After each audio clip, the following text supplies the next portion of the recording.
No, you did it without PETA blowing up Jason's line there. I mean, the company is called Monkey Knife Fight.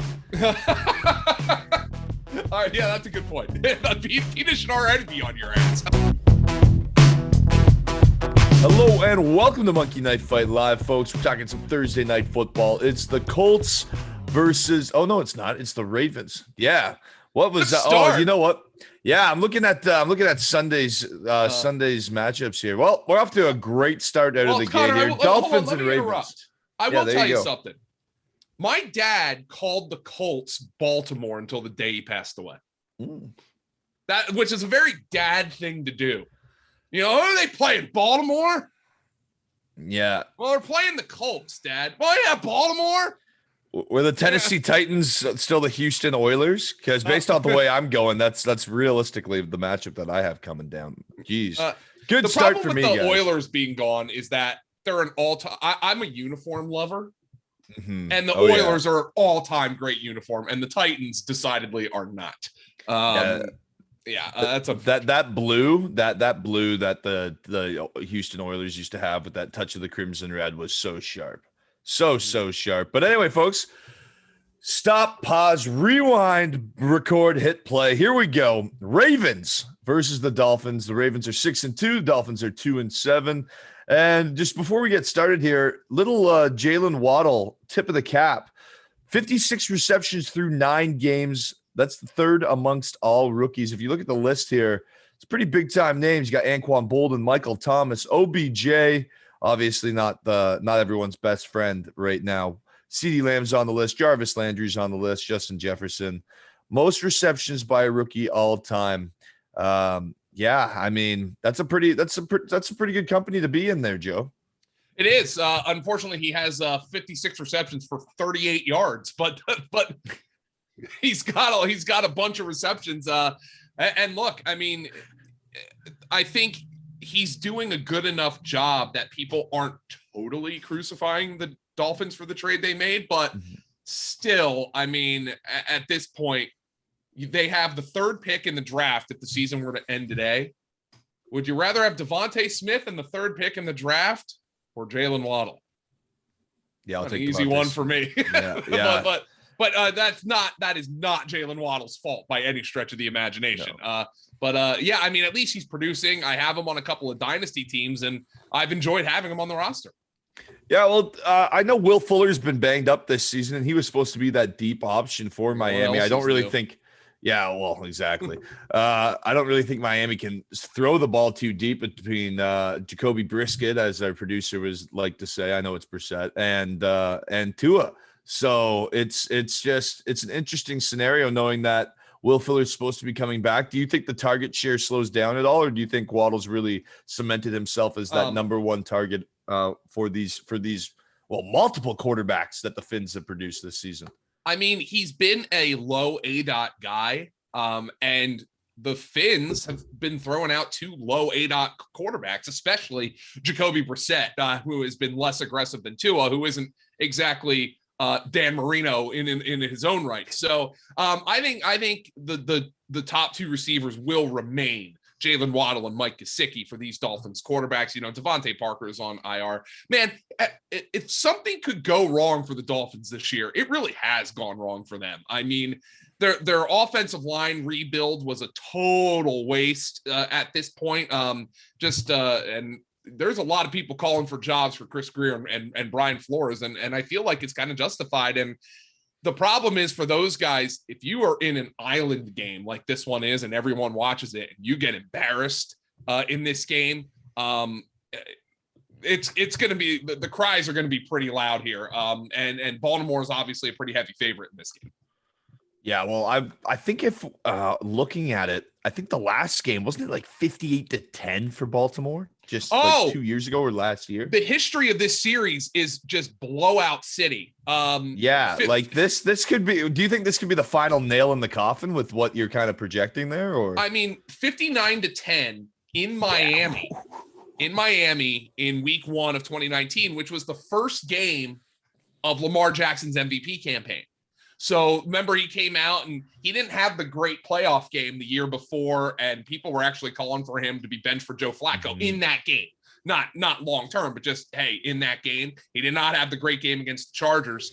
So 59-10 in 2019, Ravens 40-0 in 2017, Ravens 38-6 in 2016. That is the last 3 games of this. Now, obviously, what happened in 2016 doesn't matter now, but 137-16 Ravens over the Dolphins in the last 3 meetings between these two teams. Love it.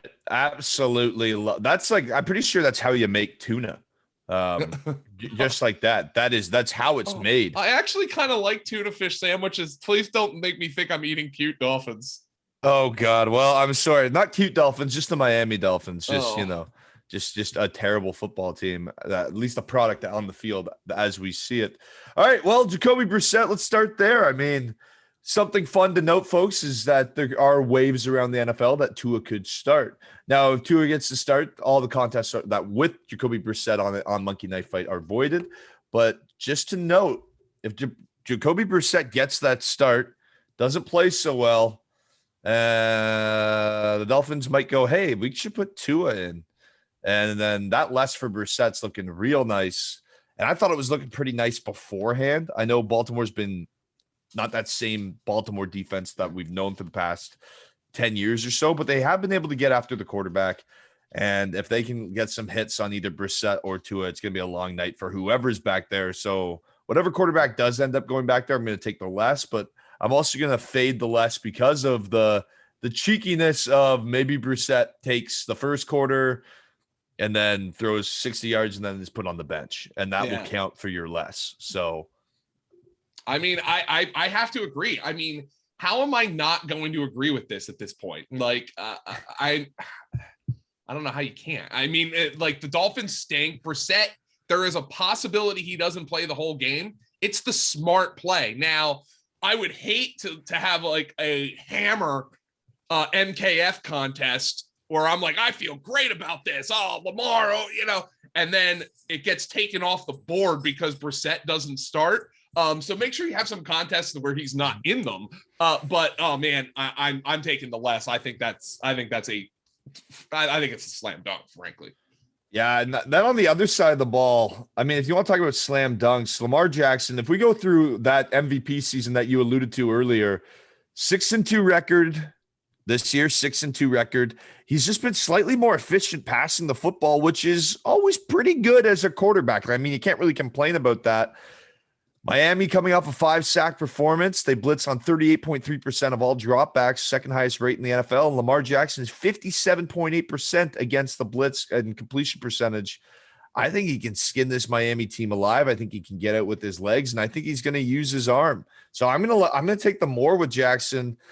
I think he's got to retain this offense. Let's get Baltimore back going again. Let's get them rolling. Let's get that fear in the pass game. Also that they have in the rush game, kind of that like David versus Goliath thing heading into the playoffs, that mental that we can go out and score on you any way we want. And that mental fortitude is huge. So I'm going to take the more on Lamar Jackson. Connor, do we have to call like PETA on you? You're going to skin the Dolphins alive. You're making tuna fish sandwiches out of the Dolphins. What is wrong with you? My puppy's right here. I got a cute French bulldog. I can bring him on. I got 2 dogs right here, and their ears are perked up listening to you talk all that crap you're talking. I want to throw out a stat here for you. So if I say I'm clipping the Ravens' wings later in this show, is that it? Is that it? My crows, man, they can be pretty invasive. Ravens and crows. So by the way, extremely intelligent birds as well are ravens. Anyway, how about this stat? Lamar Jackson had 40 pass attempts and 20 rush attempts last week for the Ravens against the Vikings. He is the only quarterback in NFL history to do that. 40 pass attempts and 20 rush attempts. And he did it twice. He's done it twice. He did it in the playoffs last year. More for Lamar Jackson. The Ravens defense has been problematic, which, I mean, I don't think the Dolphins are the type of team who's going to take advantage of that, but they have a lot of injuries. The Ravens are running the most plays of any team in the NFL. Lamar Jackson is a more player until proven otherwise.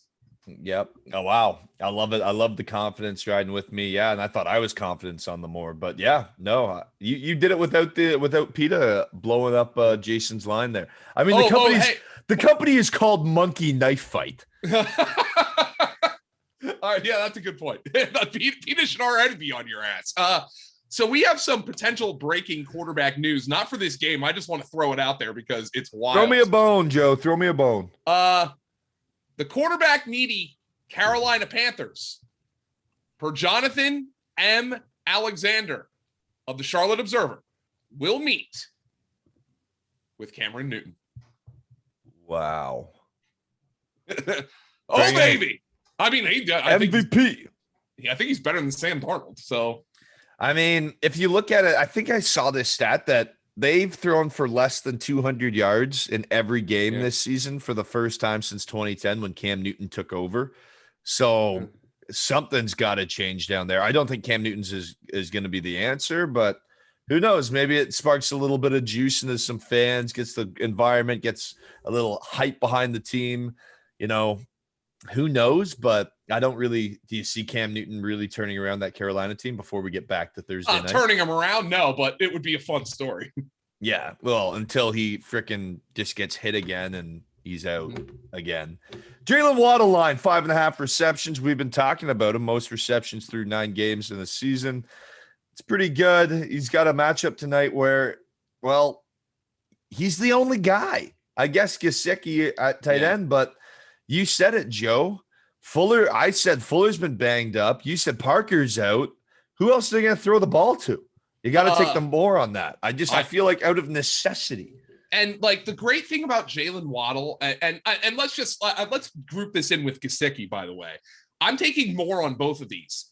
The great thing about this is you can have less for Jacoby Brissett and for Tua, whether he plays or not. And these guys still get 7 receptions each because they're such low ADOT players. I'm taking the more on both of these guys. Let me just throw some stats out here for you. I know you guys love stats because, well, I mean, Monkey Knife Fight is a stat game. So in the 4 games that Devontae Parker has missed, Jaylen Waddle has seen 9.3 targets, and he's turned those into 6.8 receptions per game. Hence, more. Mike Gesicki, in the 4 games that Devontae Parker has missed, is averaging 8 targets per game and 5.8 receptions per game. More. Billy Idol, man. Yeah, more. Yeah. Oh, man. Dude, you've been killing it with the music today. You're talking a little Canadian rock and roll earlier. When you said Tragically Hip, my heart kind of like still, Gord Downey still hurts. It's Remembrance Day today. Got my poppy at the back of my hat. Everyone, fallen soldiers, thank you so much. Yeah, Veterans Day in America. Yes, thank you, everybody. I have to text my brother-in-law who is worried about some other things right now. I don't want to bring the mood down, but no, that's I mean, thank you to everybody. Gord Downey, though, I mean, I like, what a way to go out, man. You're just like, hell, man, I'm going on tour. Yeah, no, literally, I'm not like I got a brain tumor. Fuck it. One last rip. Let's do it. Like I got all the respect in the world for that. Myles Gaskin, 44.5 yards. Now, we've been talking about this Baltimore defense. They've been like, they haven't been that perennial force that we've seen.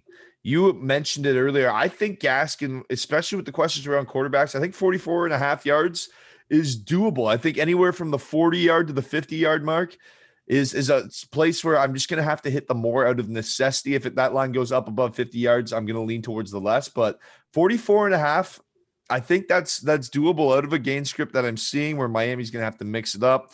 They're going to have to rush the football. Yeah, I think it's a more. Yeah, Baltimore, I mean, obviously Dalvin Cook is not in Myles Gaskin's league or vice versa, rather. But he had a big game last week. The problem for Myles Gaskin is he's gone less than this number in 2 straight games. He's gone less than 2 straight games, 20 carries for 34 yards last week. If he gets 20 carries, you would think he's going to go more than that total. The problem is they were in a positive game script last week. I actually go with the less here for Myles Gaskin. Their run game just doesn't work for me. Yeah, well, you mentioned it, right? everything with the run game, anyone that knows football, right? It all starts with the push from the big guys up front. And if those guys aren't there, for lack of a better term, you're not going to be able to rush the football. I don't know.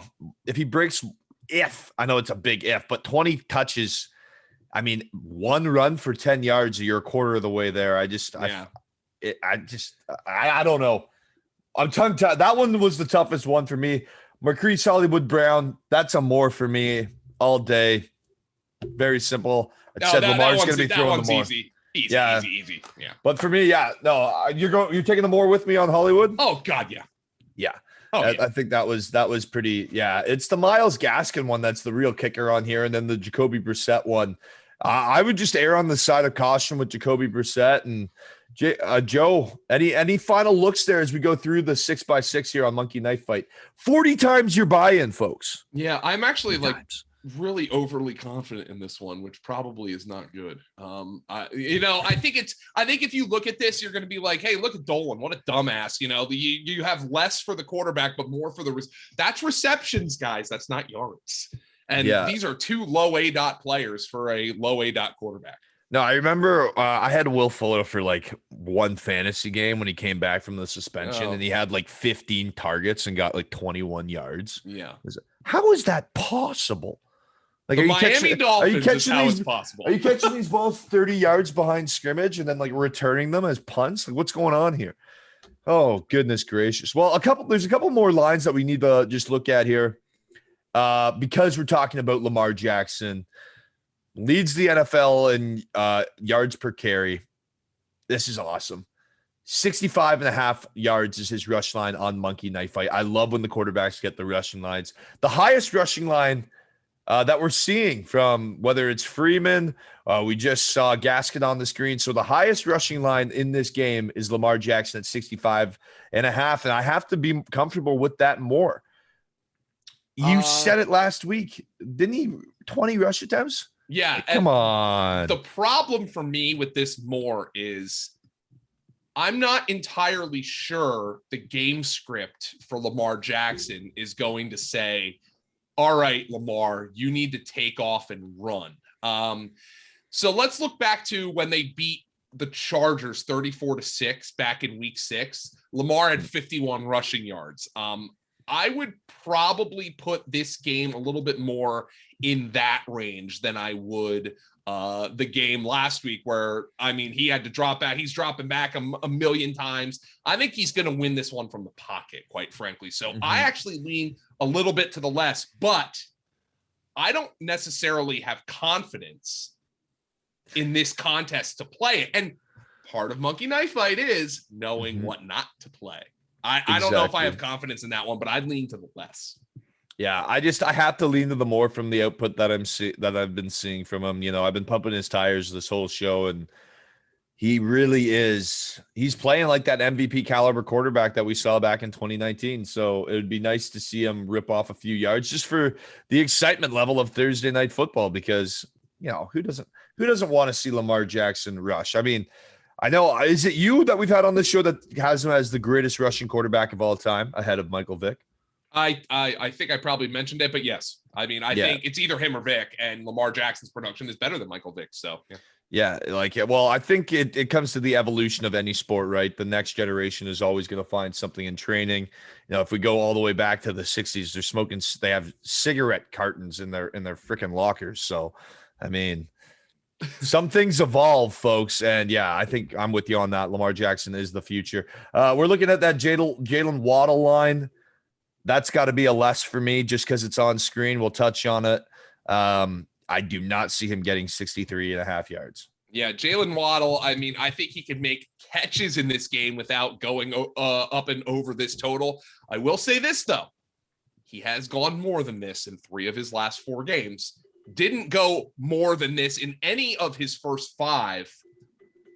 I lean with you, though. I do like the less.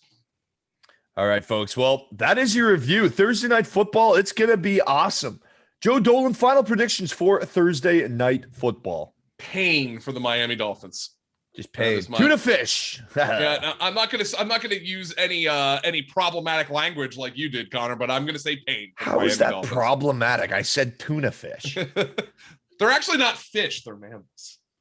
I know. Actually, yeah, they're actually supposed to, are they supposed to, I'm pretty sure there's a Simpson episode that if they could walk, they would be the number one species, like the top of the food chain. Yeah, I know because I saw it on The Simpsons. After you watch us two chuckleheads blabber through this game, you probably do think dolphins are the smartest mammals on planet Earth. So. Fantasy Points' very own Joe Dolan, folks. Thank you so much for joining us, Joe. We'll see you next week. Folks, I'm Connor Rowntree, and remember to hit it hard.